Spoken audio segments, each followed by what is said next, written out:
perkenalkan nama saya Marcelino Nandika Wisnu. NIM E211524, Prodi Administrasi Negara.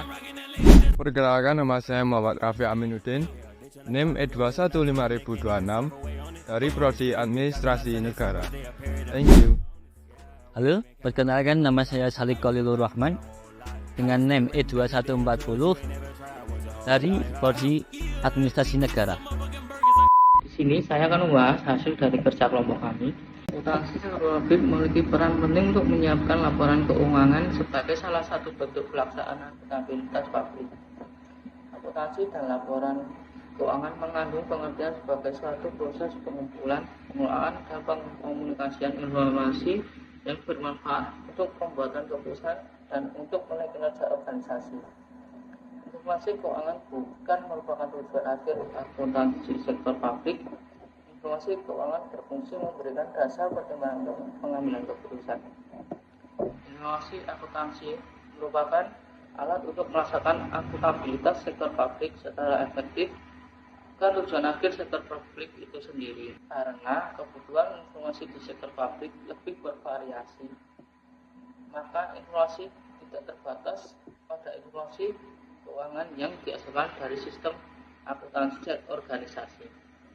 Informasi non-moneter seperti ukuran output pelayanan harus juga dipertimbangkan dalam pembuatan keputusan.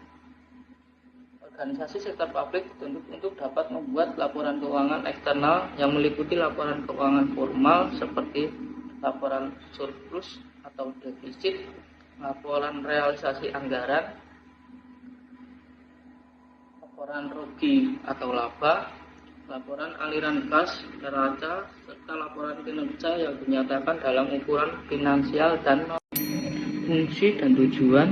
Secara umum, tujuan dan fungsi laporan keuangan sektor publik adalah yang pertama, kepatuhan dan pengelolaan, yang kedua, akuntabilitas dan pelaporan retrospektif diterima dan untuk menilai efisiensi dan efektivitas penggunaan sumber daya organisasi. Tujuan ketiga, perencanaan dan informasi otorisasi. Tujuan keempat, kelangsungan organisasi dan hubungan masyarakat. Yang kelima, sumber fakta dan gambaran. Fungsi dan tujuan. Secara umum, tujuan dan fungsi laporan keuangan sektor publik adalah: tujuan 1, untuk memberikan informasi yang digunakan dalam pembuatan keputusan ekonomi, sosial, dan politik, serta sebagai bukti pertanggungjawaban dan pengelolaan. Tujuan kedua, untuk memberikan informasi yang digunakan untuk mengevaluasi kinerja manajerial dan organisasial. Laporan keuangan untuk mendukung pembuatan keputusan ekonomi, sosial, dan politik tersebut meliputi informasi yang digunakan untuk A. Membandingkan kinerja keuangan aktual dengan yang dianggarkan, B. Menilai kondisi keuangan dan hasil-hasil operasi, C. Membantu menentukan tingkat kepatuhan terhadap peraturan perundangan yang terkait dengan masalah keuangan lainnya, D. Membantu dalam mengevaluasi efisiensi dan efektivitas. Sumber daya finansial jangka pendek. Sumber daya finansial jangka pendek sangat penting bagi pemerintah untuk melakukan transaksi rutin. Kas merupakan contoh sumber finansial jangka pendek yang siap digunakan. Bagian keuangan perlu mengetahui jumlah uang yang ada di tangan, cash on hand, dan yang berada di bank.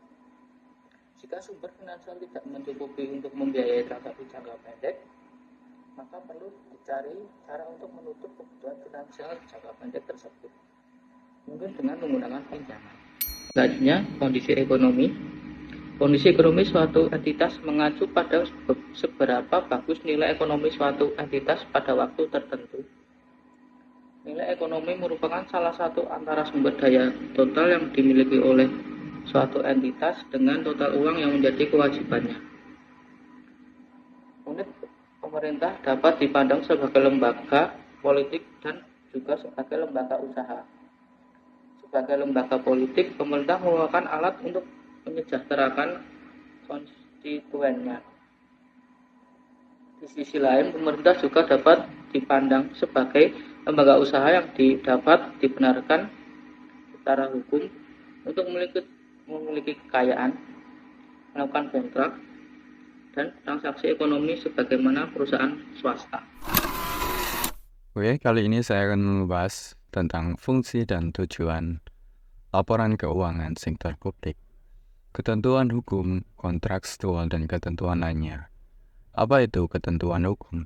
Dalam menjalankan roda pemerintahan, setiap aktivitas harus selalu berlandaskan pada ketetapan hukum yang berlaku, termasuk seperti undang-undang, peraturan pemerintah, dan berbagai ketentuan lainnya yang mengikat seperti Letter of Intent dan Memorandum of Understanding atau MOU. Kemudian yang kedua adalah kontrakstual.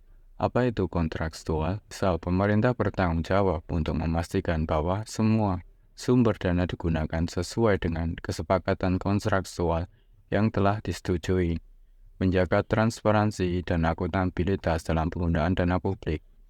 Yang terakhir adalah ketentuan lainnya. Ketentuan lainnya seperti pemerintah juga harus memperhatikan sebagai aspirasi masyarakat, termasuk pemilih, lembaga legislatif, dan badan pengawas yang memiliki kepentingan tinggi dalam memastikan bahwa dana digunakan untuk tujuan yang tepat dan sesuai dengan ketentuan yang telah ditetapkan. Untuk bagian perencanaan dan penganggaran, proses ini menetapkan target yang harus dicapai oleh pemerintah. Misal, pemerintah mau rencanakan untuk membangun 100 km jalan baru dalam 1 tahun sebagai target. Kedua adalah pengendalian anggaran. Pengendalian anggaran adalah mengatur alokasi sumber daya keuangan yang telah disetujui oleh legislatif untuk digunakan. Contoh dari total anggaran 20% itu dialokasikan untuk pendidikan, 30%-nya untuk infrastruktur, dan sisanya untuk sektor lainnya. Yang ketiga adalah partisipasi publik, yaitu seperti proses penganggaran melibatkan banyak pihak, termasuk publik untuk mengevaluasi anggaran yang dianjurkan oleh pemerintah. Seperti misalnya adalah masyarakat diberi kesempatan untuk memberikan masukan terhadap rancangan anggaran melalui forum-forum diskusi publik. Yang terakhir adalah evaluasi anggaran. Jadi informasi keuangan sangat diperlukan agar publik dapat mengevaluasi apakah anggaran yang dianjurkan pemerintah telah digunakan secara efektif dan efisien. Misal, laporan keuangan tahunan dipublikasikan untuk memungkinkan warga negara memeriksa penggunaan dana pemerintah dan menilai apakah anggaran telah mencapai tujuannya. Kemudian selanjutnya adalah kinerja manajerial dan organisasional. Kerja pemerintah tidak dapat dinilai berdasarkan laba yang diperoleh, karena organisasi pemerintah bukan entitas bisnis yang mencari laba. Mungkin saja pemerintah memiliki program atau aktivitas dari program tersebut dihasilkan pendapatan yang lebih besar dari biayanya, sehingga pemerintah mengalami surplus atas program tersebut. Akan tetapi, surplus yang diperoleh tidak berarti menunjukkan kinerja unit pemerintah yang bagus, sebab harus dilihat juga apakah surplus karena tarif yang terlalu tinggi yang dibebankan kepada publik, termasuk tingkat kualitas pelayanan yang diberikan. Tujuan laporan keuangan organisasi dilaba dalam SVAJ nomor 4. Pertama adalah laporan keuangan organisasi dan bisnis hendaknya dapat memberikan informasi yang bermanfaat bagi penyedia dan calon penyedia sumber daya. Yang kedua, memberikan informasi untuk membantu para penyedia dan calon penyedia sumber daya, serta pemakai dan calon pemakai lainnya. Yang ketiga, memberikan informasi yang bermanfaat bagi penyedia dan calon penyedia sumber daya, serta pemakai dan calon pemakai lainnya. Dalam apa? Dalam menilai kinerja manajer organisasi dan bisnis atas pelaksanaan tanggung jawab pengelolaan, serta aspek kinerja lainnya. Yang keempat adalah memberikan informasi mengenai sumber daya ekonomi, kewajiban dan kekayaan bersih organisasi, serta pengaruh dari transaksi, peristiwa dan kejadian ekonomi yang mengubah sumber daya dan kepentingan sumber daya tersebut. Nomor 5 adalah memberikan informasi mengenai kinerja selama 1 periode, guna untuk menilai kinerja. Nomor 6 adalah memberikan informasi mengenai bagaimana organisasi memperoleh dan membelanjakan kas atau sumber daya kas, mengenai utang dan pembayaran kembali utang, dan mengenai faktor-faktor lain yang dapat mempengaruhi likuiditas organisasi. Terakhir adalah memberikan penjelasan dan interpretasi untuk membantu pemakai dalam memahami informasi keuangan yang diberikan. Selanjutnya adalah pemakai laporan keuangan sektor publik dan kepentingan. Pemakai laporan keuangan sektor publik dapat diidentifikasi dengan menelusur siapa yang menjadi stakeholder organisasi. Stakeholder organisasi sektor publik telah dibahas pada bab 2. Bab ini akan dilakukan pengklasifikasian pengguna laporan keuangan dan kebutuhan masing-masing kelompok pengguna laporan keuangan sektor publik tersebut.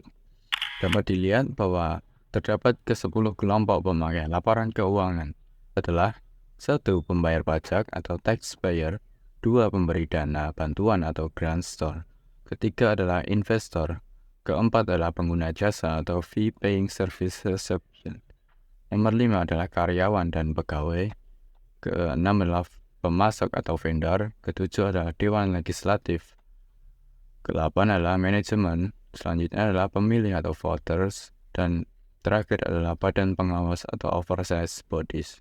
Pengklasifikasian tersebut didasarkan atas pertimbangan bahwa pembayar pajak, pemberi dana bantuan, investor, dan pembayar jasa pelayanan merupakan sumber penyedia keuangan organisasi, sedangkan karyawan dan pemasok merupakan penyedia tenaga kerja dan sumber daya material. Kemudian Dewan Legislatif dan Manajemen adalah membuat keputusan alokasi sumber daya, dan aktivitas mereka semua diawasi oleh pemilih dan badan pengawas, termasuk level pemerintah yang lebih tinggi. Itulah yang dapat saya bahas kali ini. Kemudian selanjutnya akan dilanjutkan oleh Salik Khalilur Rahman. Di sini saya akan menjelaskan hak dan kebutuhan pemakai laporan keuangan. Pada dasarnya masyarakat publik memiliki hak dasar terhadap pemerintah, yaitu 1. Hak untuk mengetahui, diantaranya mengetahui kebijakan pemerintah, mengetahui keputusan yang diambil pemerintah, dan mengetahui alasan dilakukannya suatu kebijakan dan keputusan tertentu. Nomor 2, hak untuk diberi informasi. Hal ini meliputi hak untuk diberi penjelasan secara terbuka atas permasalahan-permasalahan tertentu yang menjadi perdebatan publik. Nomor 3, hak untuk didengar aspirasinya. Kebutuhan informasi pemakai laporan keuangan pemerintah tersebut dapat diringkas sebagai berikut. 1. Masyarakat pengguna pelayanan publik membutuhkan informasi atas biaya, harga, dan kualitas pelayanan yang diberikan. 2. Masyarakat pembayar pajak dan pemberi bantuan ingin mengetahui keberadaan dan penggunaan dana yang telah diberikan. Publik ingin mengetahui apakah pemerintah melakukan ketaatan fiskal dan ketaatan pada peraturan perundangan atas pengeluaran-pengeluaran yang dilakukan. Nomor 3, kreditor dan investor membutuhkan informasi untuk menghitung tingkat risiko, likuiditas, dan solvabilitas. Nomor 4, parlemen dan kelompok politik memerlukan informasi keuangan untuk melakukan fungsi pengawasan, mencegah terjadinya laporan yang bisa atas kondisi keuangan pemerintah, dan penyelewengan keuangan negara. Nomor 5, manajemen publik membutuhkan informasi akuntansi sebagai komponen sistem informasi manajemen untuk membantu perencanaan dan pengendalian organisasi, pengukuran kinerja, dan membandingkan kinerja organisasi antar kurun waktu dengan organisasi lain yang sejenis. Nomor 6, pegawai membutuhkan informasi atas gaji dan manajemen kompensasi. Selanjutnya, perbedaan laporan keuangan sektor publik dengan sektor swasta. Laporan Departemen Pemerintah berfokus pada finansial dan politik. Kinerja diukur secara finansial dan non-finansial. Pertanggungjawaban pada parlemen dan masyarakat luas, berfokus pada bagian organisasi, melihat ke masa depan secara detail. Aturan pelaporan ditentukan oleh Departemen Keuangan. Laporan diperiksa oleh Treasury dan Kas Accounting. Laporan keuangan sektor swasta berfokus ke finansial. Sebagian besar diukur secara finansial. Pertanggungjawabannya kepada pemegang saham dan kreditur. berfokus pada organisasi secara keseluruhan, tidak dapat melihat masa depan secara detail. Aturan pelaporan dibentuk oleh undang-undang, standar akuntansi, pasar modal, dan praktik akuntansi. Laporan keuangannya diperiksa oleh auditor independen dan accrual accounting. Di sini pemerintah harus menentukan kebijakan yang menjelaskan komponen apa saja yang dapat dikategorikan sebagai pendapatan atau biaya operasi yang tepat untuk suatu unit kerja yang dilaporkan. Luas pengungkapan dan di kebijakan-kebijakan akuntansi yang dipraktikkan secara konsisten.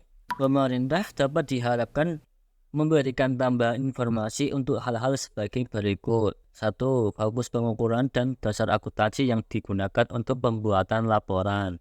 2. Kebijakan menghapus atau menghentikan aktivitas internal unit kerja pada laporan aktivitas. 3. Kebijakan kapitalisasi aktiva dan menaksir umur ekonomi aktiva tersebut untuk menentukan biaya depresiasinya. 4. Deskripsi mengenai jenis-jenis transaksi yang masuk dalam penerimaan program dan kebijakan untuk mengalokasikan biaya tidak langsung kepada suatu fungsi atau unit kerja dalam laporan aktivitas. Nomor 5. Kebijakan pemerintah dalam menentukan pendapatan operasi dan non-operasi. Nomor 6. Pemerintah harus mengungkapkan secara detail atau lengkap dalam catatan laporan keuangan mengenai aset, modal, dan utang jangka panjang. Kesimpulannya, dalam laporan ini kita melihat bahwa akuntansi sektor publik memiliki peran yang vital dalam menyediakan informasi keuangan untuk akuntabilitas publik dan pengambilan keputusan. Laporan keuangan sektor publik tidak hanya fokus pada aspek keuangan, tetapi juga non-keuangan seperti evaluasi kinerja organisasi dan pengambilan keputusan secara efektif. Tujuan laporan keuangan sektor publik mencakup kepatuhan, akuntabilitas, perencanaan, kelangsungan organisasi, dan hubungan masyarakat. Pemakai laporan keuangan diantaranya termasuk pembayar pajak, pemberi dana, investor, pengguna jasa, karyawan, termasuk Dewan Legislatif, manajemen, pemilih, dan badan pengawas. Sekian presentasi dari kelompok kami. Bila ada tutur kata atau salah sikap, kami memohon maaf sebesar-besarnya. Dan wassalamualaikum warahmatullahi wabarakatuh.